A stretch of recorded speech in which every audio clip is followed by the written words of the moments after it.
Hello साथियों, नमस्कार। आप सभी का स्वागत है विज्ञान विचार के चैनल पर। तो आज का जो हमारा टॉपिक है वो क्लास 12th का है, एम्पियर का परिपथीय नियम। तो चलिए इस टॉपिक को स्टार्ट करते हैं। तो सबसे पहले देखिए हमारे पास क्या है, एम्पियर का परिपथीय नियम। तो इसको समझने के लिए देखो ये नियम क्या होता है कि मान लो सबसे पहले कि इसमें भी हमें क्या है कि कोई भी लूप मानना पड़ेगा। एम्पियर के लूप, एक काल्पनिक लूप की कल्पना करनी पड़ेगी, एक काल्पनिक लूप की। अब मान लेते हैं इस लूप में से जो धाराएं हैं वो जा रही है आपके, जैसे इस लूप में से, जैसे गाउस के नियम की तरह, जैसे इस लूप में से मान लेते हैं कि करंट जा रही है आपके ऐसे। ये कोई भी काल्पनिक आपका लूप है, इस लूप में से जो है वो धाराएं ऐसे जा रही है, मान लेते हैं इस तरीके से। ठीक है, ये जो भी धाराएं हैं वो इस काल्पनिक लूप में से जा रही है। या हम ऐसे बोल सकते हैं कि जो भी लूप है, ये एक लूप है, ये काल्पनिक लूप है, इसी लूप को हम बोलते हैं एम्पीरियन लूप।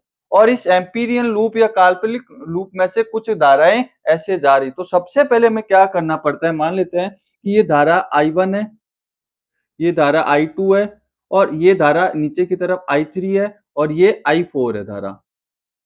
अब तो सबसे पहले हमें क्या करना पड़ता है, इन सभी धाराओं का बीजगणितीय योग करना पड़ेगा। तो इन धाराओं का जब आप बीजगणितीय योग करोगे, जैसे सिग्मा आई इक्वल टू हम क्या लिखेंगे, I1। देखो जो ऊपर जा रही है उसको प्लस ले लेंगे और जो नीचे जा रही है उसको माइनस। ये हमने क्यों किया है, इसको अभी हम समझेंगे। देखो सबसे पहले कोई भी आपका काल्पनिक लूप है, एम्पियर के नियम के अनुसार कोई भी काल्पनिक लूप है, उस काल्पनिक लूप में से जो भी धाराएं जा रही है उनका हम क्या करते हैं, बीज गणितीय योग। क्या करते हैं, I1 प्लस I2। ये धारा क्या जा रही है नीचे, तो नीचे की तरफ हम क्या ले लेते हैं, माइनस I3 और प्लस I4। बीज गणितीय योग का मतलब, मान लो ये धारा है ना, इस लूप में से ये 1 एम्पियर जा रही है, 2 एम्पियर जा रही है ना, ये मान लेते हैं ये भी 2 एम्पियर जा रही है, 3 एम्पियर जा रही है। तो हम क्या कर सकते हैं, देखो सिग्मा आई, एक एग्जांपल लेते हैं कि इसमें से मान लेते हैं 1 एम्पियर जा रही है, इसमें से भी 1 एम्पियर जा रही है, और इसमें से मान लेते हैं अपन 3 एम्पियर जा रही है, और इसमें से 1 एम्पियर जा रही है। तो अब अगर इनका बीज गणित योग करोगे तो वो कितना आएगा, 0। यानी कि उन सभी धाराओं का हम क्या कर देंगे, बीज गणितीय योग कर देंगे एक तरीके से। जैसे मान लो इसमें 1 और 1 2, और ये कितना हो जाएगा, देखो 1 प्लस 1 माइनस 3 प्लस 1, तो टोटल कितना हो जाएगा, 0 हो जाएगा। जो अगर धारा मान लेते हैं, धारा अगर विपरीत दिशा में, तब तो हम क्या लेंगे, माइनस, और उस विपरीत दिशा में नहीं है तो क्या लेंगे, प्लस लेंगे। तो बीज गणितीय योग आपको सबसे पहले करना होता है उस एम्पीरियन लूप के लिए। अगर विपरीत दिशा में तो माइनस का चिन्ह लगाएंगे, जैसे कि ये धारा क्या नीचे विपरीत दिशा में, तो हमने क्या किया, माइनस I3। अब मान लो इन 4 तार है, 4 तार में से अगर मान लो इसमें भी एक जा रही है, इसमें भी एक जा रही है, इसमें भी एक जा रही है, और इसमें भी एक जा रही है, तो ये कितना होगा, मान लो इसमें भी धारा अपन मान लेते 1 मिनट के लिए कि ऊपर की तरफ है, इसमें भी जो I3 लिखा है इसमें भी धारा क्या ऊपर की तरफ है। इन सब चार में, इन सभी में से एक एक एम्पियर जा रही, तो टोटल धारा कितनी होगी, 1 प्लस 1 प्लस 1 प्लस कितनी, 4 एम्पियर।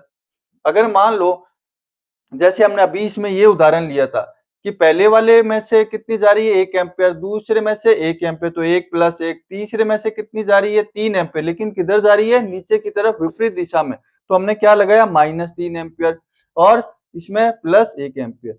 तो यहाँ पर टोटल कितना हो गया, 0। कुल मिला के सबसे पहले आपको ध्यान रखना है कि उनका बीज गणितीय योग करते हैं। अगर प्लस, अगर मान लो विपरीत दिशा में, तो माइनस साइन भी यूज करेंगे।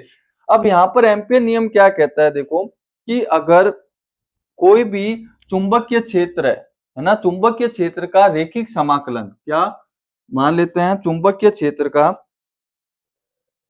देखो यहां पर ये नियम क्या कहता है कि B equals to DL,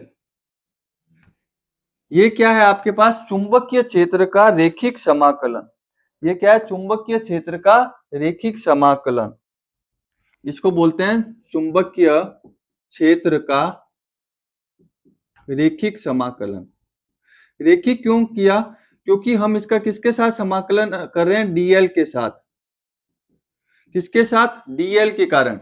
DL के कारण इसको क्या बोलेंगे? रेखिक समाकलन। तो ये एक नियम क्या कहता है?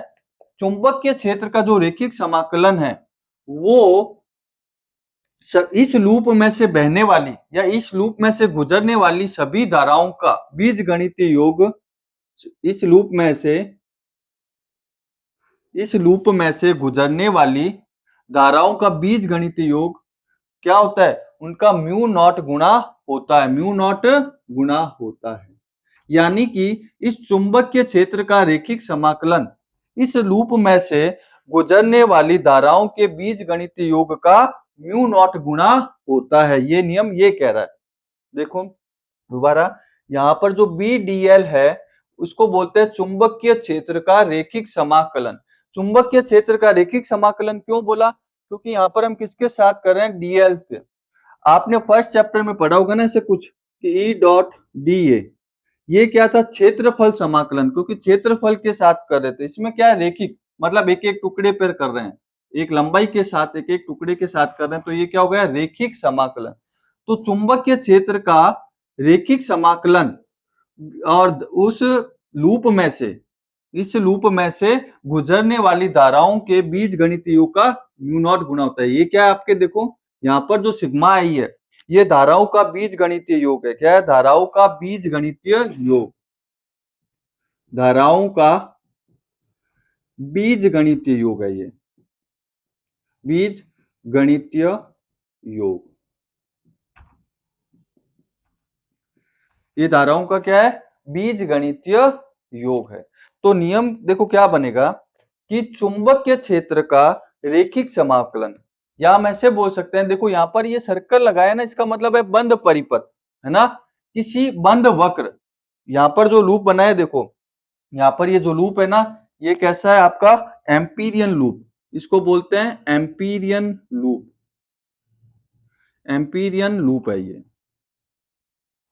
और ये कैसा होता है? काल्पनिक। ये हमने माना है, ये काल्पनिक लूप की कल्पना करते हैं हम। ये कैसा होता है? काल्पनिक होता है कि किसी बंद वक्र, है ना, बंद वक्र के लिए, क्योंकि यहाँ पर देखो ये सिंबल है ना, ये आपने सर्कल का, ये क्या? बंद वक्र। किसी बंद वक्र के लिए चुंबकीय क्षेत्र का रेखिक समाकलन उस बंद वक्र में से गुजरने वाली धाराओं के बीजगणितीय योग का म्यू नॉट गुणा होता है।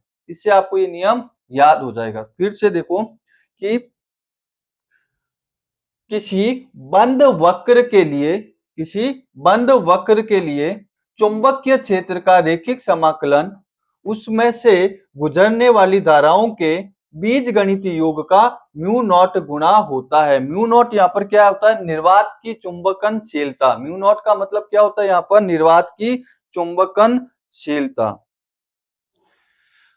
यहाँ पर जो म्यू नॉट है, म्यू नॉट का मतलब है निर्वात की चुंबकनशीलता। निर्वात की चुंबकनशीलता।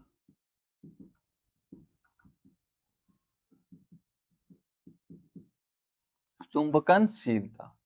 तो यहां पर देखो हम क्या करते हैं कि सबसे पहले इसको, तो नियम क्या बनेगा यहां पर अगर हम देखें तो ये हमारे पास जो आया है ये क्या है? एम्पीरियन का परिपथ्य नियम है। ये एम्पीरियन का परिपथ्य नियम। तो नियम लिख लेते हैं, यहां पर क्या बन जाएगा नियम हमारे पास?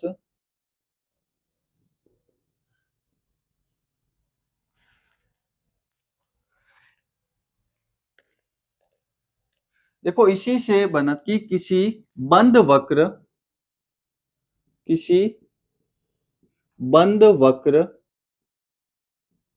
यहां पर देखो बंद वक्र का मतलब होता है एम्पीरियन लूप। हमें एक एम्पीरियन लूप की कल्पना करनी पड़ती है। ये कैसा होता है? काल्पनिक लूप। और मान लेते हैं इस लूप में से धाराएं निकल रही है। देखो अगर एक धारा निकलेगी तो यहाँ एक आ जाएगा, दो निकलेगी तो दो आ जाएगा, है ना? हमें क्यों? क्योंकि हमें क्या करना है? उसका बीजगणितीय योग करना है। अभी तो इसमें से चार निकलेगी तो चार आ जाएगा, जितनी आती है उतनी लिख देनी होती है। अब देखो किसी बंद वक्र का मतलब एम्पीरियन लूप। Amperian loop. किसी बंद वक्र के लिए, किसी बंद वक्र के लिए,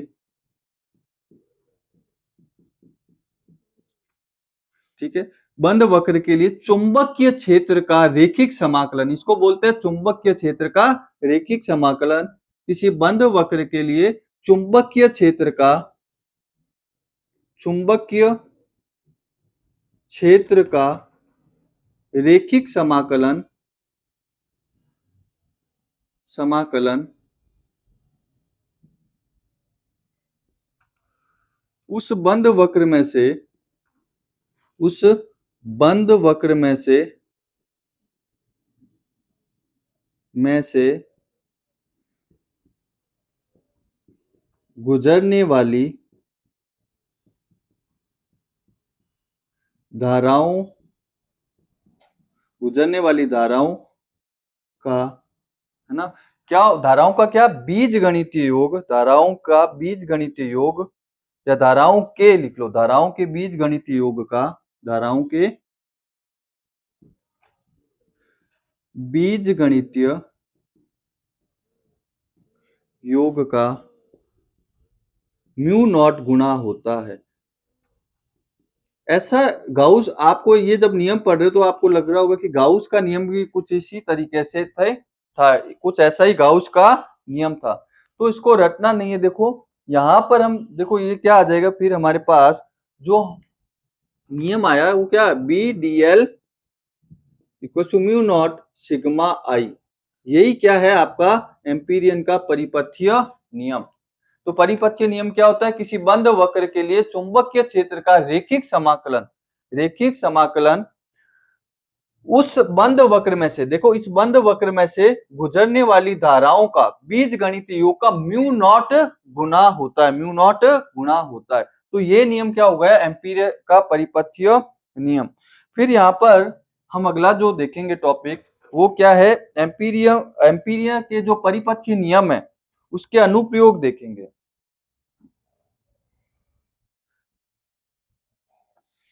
तो यहाँ पर जो हम अगला देखते हैं,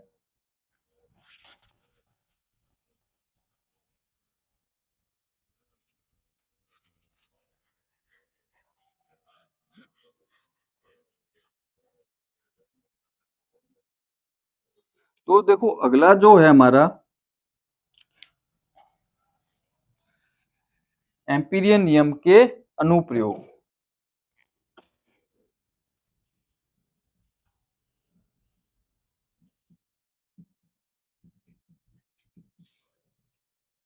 तो जो सबसे पहला अनुप्रयोग है वो देखते हैं कौन सा है, सबसे पहला, अनंत धारावाही चालक तार के कारण चुंबकीय क्षेत्र, अनंत धारावाही चालक, अनंत धारावाही चालक तार के कारण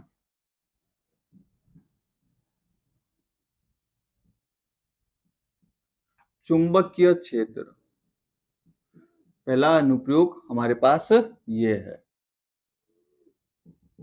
कोई भी आपको अनंत लंबाई का, अनंत लंबाई का मतलब यहां पर ये नहीं है, अनंत लंबाई का मतलब कि ये तार की जो लंबाई है वो अनंत है। इसका मतलब देखो जैसे ये तार है ना, इस तार पर अपन एकदम पास में जब कोई बिंदु लेंगे, छोटे एकदम पास में, तो इस बिंदु के लिए तार क्या होगा, अनंत लंबाई का होगा। जैसे ध्यान से समझिए, यहाँ लिखा हुआ ना अनंत लंबाई, तो अनंत धारावाही का मतलब ये नहीं कि तार की जो लंबाई बहुत अनंत है कि खत्म ही नहीं हुआ, ऐसा नहीं। जैसे मान लो ये तार है, अब इस तार के एकदम अगर आप पास में जब बिंदु लेते हो, तो इस ये छोटा सा बिंदु लोगे, तो इस बिंदु के लिए जो ये तार होगा ना वो क्या होगा, अनंत लंबाई का होगा। जैसे मान लो मैं यहाँ पर कोई बिंदु लेता हूं, तो यहाँ पर जो बिंदु लिया है उस बिंदु के लिए जो तार की लंबाई होगी वो क्या होगी, अनंत। ऐसे समझ सकते हो जैसे कोई भी चींटी है, चींटी जो पेड़ के नीचे या कोई खंबे के नीचे है, तो उस चींटी के लिए वो पेड़ या खंबा एक तरीके से क्या होगा, अनंत लंबाई का होगा उसके लिए, है ना। तो वैसे ही जब हम क्या करते हैं, इसमें अनंत लंबाई का ये मतलब नहीं कि तार बहुत लंबाई वाला, नहीं, हम जो बिंदु लेंगे वो क्या लेंगे, एकदम पास में लेंगे। तो यहाँ पर देखो सबसे पहले कि हम क्या करते हैं कि ये क्या कहना चाह रहा है कि हमें कोई भी एक वायर है, ठीक है, ऐसे तार है, तो इस तार के आर दूरी पर, मान लेते हैं यहां आर दूरी पर, ये आर दूरी है यहां से तार से, इस आर दूरी पर हमें क्या निकालना है, चुंबकीय क्षेत्र निकालना है इस आर दूरी पर। तो इस आर दूरी पर चुंबकीय क्षेत्र निकालना है, तो सबसे पहले हमें पता है कि हमें एक एम्पीरियन लूप की कल्पना करनी पड़ेगी। कौन से लूप की? एम्पीरियन लूप की कल्पना करनी पड़ेगी। ये एक तार है, इस तार में से करंट जा रही है आई, तो हमें इस तार से आर दूरी पर, मान लेते हैं यहां ये पी बिंदु है, इस पी बिंदु पर हमें क्या करना है, चुंबकीय क्षेत्र की तीव्रता चुंबकीय क्षेत्र निकालना है। तो हम क्या करेंगे, सबसे पहले हमें कल्पना करनी पड़ेगी एक लूप की, ठीक है। तो सबसे पहले इस तार के चारों तरफ क्या करेंगे, एक लूप की कल्पना करेंगे, ऐसे ऐसे लूप की हम क्या करेंगे, कल्पना करेंगे। जैसे कि मान लेते हैं कि हमारे पास कोई भी ऐसा, जो ये मान लेते हैं कि जो तार है, ये तार ऐसे ऐसे जा रहा है इस तरीके से, तो हमें क्या करनी पड़ेगी, इस चार के चारों तरफ एम्पीरियन लूप की कल्पना करनी पड़ेगी। एम्पीरियन लूप की क्या की हमने, कल्पना। अब यहां पर देखो, अगर हम देखें तो धारा किधर है, ऊपर की तरफ, इसमें धारा किधर है, ऊपर की तरफ, तार में ऐसे ऊपर की तरफ। तो अगर हम दाएं हाथ के, राइट हैंड के अंगुष्ठ नियम को लगाएंगे, तो देखो धारा की दिशा में अंगूठा, और तो यानी कि चुंबकीय क्षेत्र कहाँ होगा, बोर्ड के अंदर होगा। किस तरफ होगा, अंदर की तरफ होगा। तो अंदर की तरफ होता है, तो हम कुछ इस तरीके से यहाँ पर ऐसे बता सकते हैं कि ये क्या होगा, अंदर की तरफ होगा, देखो। क्योंकि और यहाँ पर क्या करते हैं, देखो चुंबकीय क्षेत्र कहाँ होगा, वो देखो धारा की दिशा में अंगूठा, धारा की दिशा में, और उंगलियां मुड़ेगी किस तरफ, बोर्ड के अंदर की तरफ, यानी कि चुंबकीय क्षेत्र होगा वो किस तरफ होगा, अंदर की तरफ होगा। ये ऊपर नहीं है, ये अंदर की तरह। अब आपको ऐसे शो करके दिखाया गया है, ये ऐसे नहीं मत समझ लेना कि ऊपर की नहीं, ये देखो धारा की दिशा में अंगूठा और अंगुलियां किधर, आपके अंदर की तरफ जा रही है बोर्ड के, तो चुंबकीय क्षेत्र कहाँ हुआ, अंदर की तरफ हुआ। अब यहां पर हम क्या करते हैं, कल्पांश और ले लेते हैं, क्या लेते हैं, कल्पांश। तो इस अल्पांश डीएल की भी दिशा किधर होगी, जिस तरफ चुंबकीय क्षेत्र है उसी तरफ यहाँ इस डीएल की दिशा होगी, यानी कि डीएल की भी दिशा किधर होगी, अंदर की तरफ। अगर हम मान लें कि स्पर्श तो इधर इधर ही होगी, तो आप देखोगे कि यहाँ पर जो बी और डीएल के बीच जो थीटा बन रहा है वो कितना बन रहा है, 0 डिग्री। कितना बनेगा थीटा, यहाँ पर 0 डिग्री बन जाएगा। क्योंकि देखो चुंबकीय क्षेत्र भी क्या है, अंदर की तरफ, इस तरफ, और चुंबकीय क्षेत्र की दिशा में क्या है, डीएल। जैसे मान लेते हैं ये लूप है ना, ऐसे, तो चुंबकीय क्षेत्र भी इधर है और आपका यहाँ पे डीएल है, तो डीएल की भी जो डीएल वेक्टर वो भी किधर है, आपका अंदर की तरफ ही होगा। तो यहाँ कुछ लिख ले कि माना एक अनंत धारावाही चालक तार है, लिख लेते हैं, माना एक अनंत धारावाही चालक तार है। ये जो है क्या, अनंत धारावाही चालक तार है, जिसमें कौन क्या हो रहा है, जिसमें आई धारा प्रवाहित हो रही है, जिसमें आई धारा प्रवाहित हो रही है,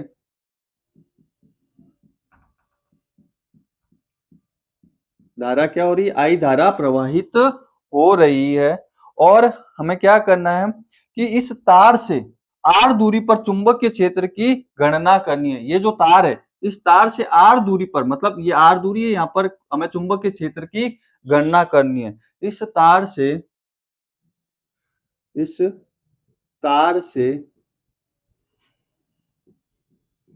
आर दूरी पर चुंबकीय क्षेत्र की गणना करनी है। देखो चुंबकीय क्षेत्र की अगर आपको आर दूरी पे गणना करनी है, तो हमने अभी समझा, इसके लिए मैं एक काल्पनिक लूप की कल्पना या एक लूप की कल्पना करनी पड़ेगी इस चार के चारों तरफ।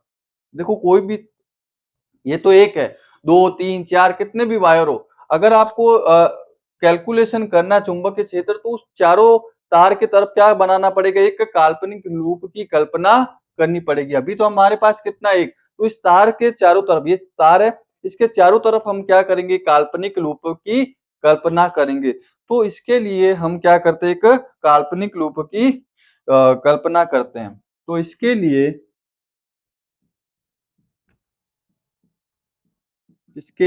हम तार के चारों तरफ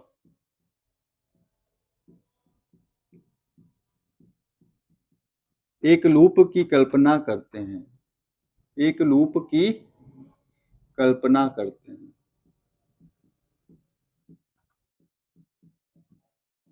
ठीक है, हमारे पास एक तार है, उसमें आई धारा प्रवाहित हो रही है और r दूरी पर हमें क्या निकालना है, चुंबकीय क्षेत्र। तो निकालने के लिए हम इस चार के तारों तरफ क्या करेंगे, एक लूप की कल्पना करेंगे। तो किसके नियम के अनुसार, एम्पियर के परिपथीय नियम से, एम्पियर के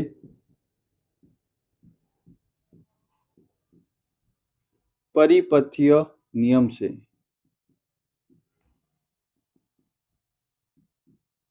तो देखो, एम्पियर के परिपथीय नियम से हमें पता है क्या होता है, एम्पियर के परिपथीय नियम से कि जो हमारे पास अभी पढ़ा था, क्या होता है, B D dot D L क्या होता है, mu naught sigma I, sigma I.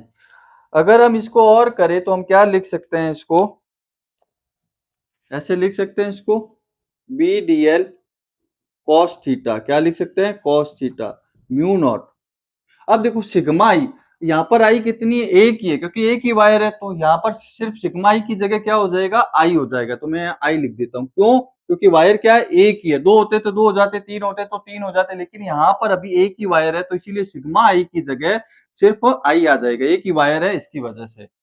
अब यहाँ पर देखो, ये जो थीटा है, ये कितना है, 0 डिग्री। अभी हमने देखा था इनके बीच में जो एंगल था वो कितना है, 0 डिग्री। क्यों, क्योंकि चुंबकीय क्षेत्र की दिशा में क्या आपका डीएल वेक्टर की दिशा है, तो इसीलिए थीटा क्या हो जाएगा, 0। तो हमारे पास क्या बचेगा, यहाँ थीटा की वैल्यू रखेंगे तो B D L cos 0 degree mu naught I,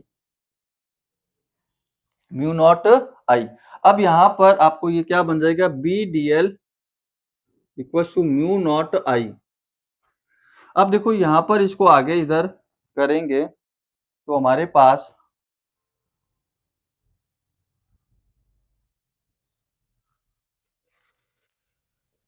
तो B को हम क्या करेंगे, बाहर की तरफ, B क्या है, B बाहर, तो B D L mu naught I. अब यहाँ पर देखो डीएल का समाकलन क्या होगा, डीएल देखो, अभी तो हम एक टुकड़ा लिया ऐसे डीएल, अगर पूरे लेंगे तो DL DL DL DL DL DL DL DL DL DL DL DL मिलकर पूरी क्या बन जाएगी, एक परिधि, यानी कि 2 पाई आर। तो डीएल का जो समाकलन होगा वो 2 पाई आर होगा। क्यों होगा, क्योंकि देखो अभी एक छोटे से टुकड़े के लिए है सिर्फ डीएल, अगर पूरा डीएल डीएल यहाँ पर भी डीएल डीएल करेंगे तो पूरा एक क्या बनेगी, परिधि बन जाएगी, और उसका क्या होता है 2 पाई आर। तो यहाँ पर हमारे पास जो डीएल का जो इंटीग्रेशन वो क्या होता है, 2 पाई आर, क्या हो जाएगा, 2 पाई आर। क्योंकि पूरा अगर देखो लूप अगर मिलेगा डीएल डीएल डीएल तो पूरा क्या बन जाएगा, एक आपका 2 पाई आर यानी कि परिधि बन जाएगी। अब यहाँ रखेंगे तो क्या आएगा, ये B 2 pi R equal to mu naught I. तो बी इक्वल टू क्या आएगा हमारे पास, म्यू नॉट आई अपॉन में 2 पाई आर, ये आ जाएगा। बी इक्वल टू क्या आएगा, म्यू नॉट आई अपॉन में 2 पाई आर। तो ये हमारे पास क्या आ जाएगा, चुंबकीय क्षेत्र आ जाएगा, किसके, अनंत लंबाई के तार के कारण। देखो सबसे पहले कुछ नहीं किया, सिंपल सा है, ये एक वायर है अनंत लंबाई का, इससे आर दूरी पर हमें क्या निकालना है, चुंबकीय क्षेत्र। फिर हमने चुंबकीय क्षेत्र को निकालने के लिए हम इस तार के चारों तरफ एक लूप की कल्पना करेंगे। तो हमें पता है लूप जैसे ही करेंगे तो हमारा एम्पियर का परिपथीय नियम क्या होता है, B D L mu naught sigma I. अब इन दोनों के बीच में क्या आएगा, कॉस थीटा, और सिग्मा आई की जगह सिर्फ आई रखेंगे क्योंकि तार क्या आपका एक ही, तो आई रखेंगे। और थीटा क्या है, 0, क्योंकि बी और डीएल की डायरेक्शन की वजह से थीटा क्या हो जाएगा, 0। तो यहाँ पर इसको सॉल्व करेंगे तो हमारे पास जो फाइनल आएगा वो क्या आएगा, B equal to mu naught I upon में 2 पाई आर। तो धन्यवाद।